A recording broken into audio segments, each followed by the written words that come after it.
Halo, saya Dea Nanda Putri dari program studi S1 Pendidikan Biologi. Video ini dibuat untuk memenuhi tugas mata kuliah Filsafat Pendidikan yang diampu oleh Ibu Imelda Tri Unita Manurung SPD MPD. Nah, materi yang saya bahas di video ini mengenai hakikat masyarakat dan hakikat peserta didik. Nah, sebelum membahas tentang hakikat masyarakat dan hakikat peserta didik, kita akan berbicara terlebih dahulu mengenai pendidikan. Berbicara tentang pendidikan, maka kita akan membahas tentang perkembangan peradaban manusia. Perkembangan pendidikan manusia itu akan berpengaruh terhadap dinamika sosial budaya masyarakatnya. Sejalan dengan itu, pendidikan akan terus mengalami perkembangan sesuai dengan perkembangan budaya masyarakat. Dalam proses belajar untuk mengikuti pola acuan bagi tatanan masyarakat yang telah mapan dan melembaga, maka anak-anak belajar untuk mengikuti nilai-nilai untuk menyesuaikan dengan nilai-nilai tradisional di mana institusi tradisional itu dibangun. Nah, keseluruhan proses tersebut dinamakan proses sosialisasi.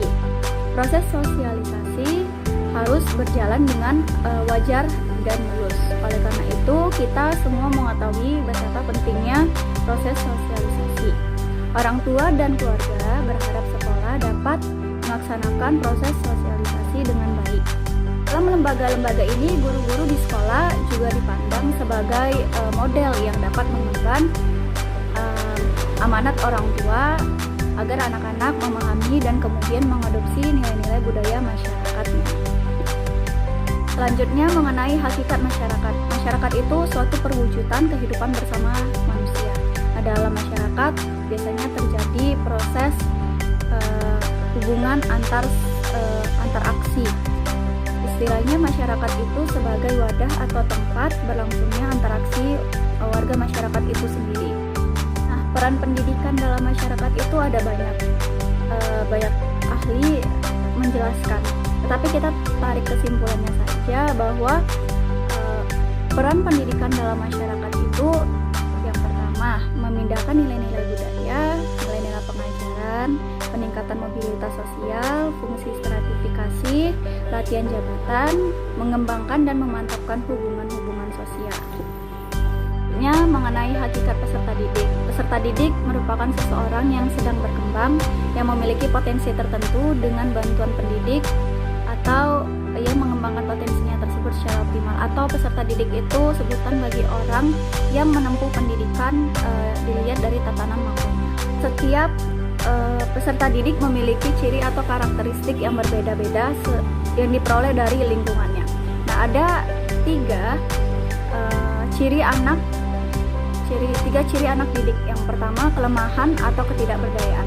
Nah, anak ketika dilahirkan dalam keadaan tidak berdaya, untuk dapat bergerak dia harus melalui berbagai tahapan. Kelemahan dan ketidakberdayaan tersebut makin lama makin hilang karena berkat bantuan orang tua dan bantuan pendidik yang disebut dengan pendidikan. Pendidikan tersebut akan berhenti jika si anak sudah mengerti atau sudah memahami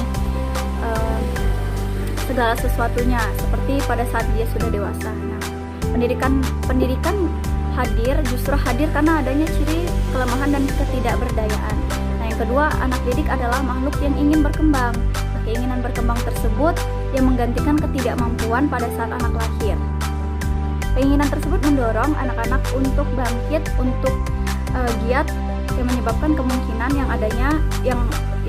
kemungkinan adanya pendidikan. Nah, tanpa adanya keinginan untuk berkembang, anak-anak akan menjadi malas dan acuh tak acuh. Ingin menjadi diri sendiri. Pendidikan yang bersifat otoriter tersebut akan mematikan pribadi anak yang ingin tumbuh atau mencari jati dirinya sendiri. Secara garis besar, karakteristik peserta didik itu dibentuk oleh dua faktor. Yang pertama itu faktor bawaan atau faktor gen yang diturunkan dari kedua orang tuanya. Misalnya karakteristik fisik dan terkadang intelijensi. Dan yang kedua adalah faktor lingkungan. Bisa saja dari lingkungan keluarga, lingkungan sekolah, maupun lingkungan masyarakat. Kesimpulannya, setelah mengetahui faktor-faktor yang sudah dijelaskan tadi, seharusnya guru paham bahwa peserta didiknya digolongkan sebagai individu yang unik. Karena peserta didik hakikatnya memiliki karakteristik yang berbeda-beda. Seharusnya terdapat Seharusnya dengan perbedaan tersebut, guru harus pandai menempatkan porsi keadilan dengan tepat pada setiap peserta didiknya. Contohnya dalam pelajaran fisika, tentu tidak semua murid pintar dalam pelajaran fisika. Mungkin saja ada yang berminat pada musik, lantas guru tidak harus memaksanya untuk dapat menyukai fisika, apalagi memaksakan harus paham dengan pelajaran fisika lebih mendalam.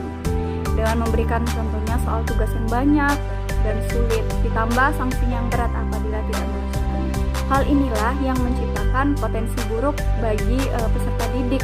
Hasilnya ketidakpuasan terhadap lingkungan yang diberikan.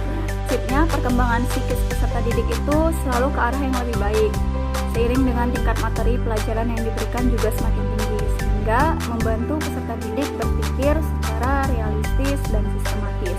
Tapi guru hendaknya mendukung dan membantunya mengembangkan potensi tersebut agar lebih optimal. Sekian penjelasan saya tadi mengenai hakikat masyarakat dan hakikat peserta didik. Saya undur diri. Terima kasih.